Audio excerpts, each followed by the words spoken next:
Ebu Bureyde radıyallahu anhu, Peygamber Efendimiz sallallahu aleyhi ve sellem'den daha yaşlı bir sahabe-i kiramdı.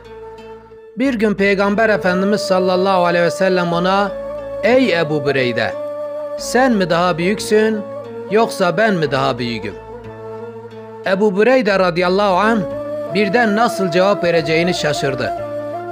Çünkü Allah Resulü aleyhissalatü vesselama karşı "Ben sizden daha büyüğüm" dese saygısızlık yapmış olacak. "Ya Resulallah, siz daha büyüksünüz" dese bu sefer de gerçeği ifade etmemiş olacak. Vereceği cevap hem gerçeği hem de Allah Resulü aleyhissalatü vesselama karşı saygıyı ifade etmeliydi. Ebu Bureyde radıyallahu anh düşündükten sonra şu enfes cevabı verdi: "Ya Resulallah, siz benden daha büyüksünüz, ben ise sizden daha yaşlıyım.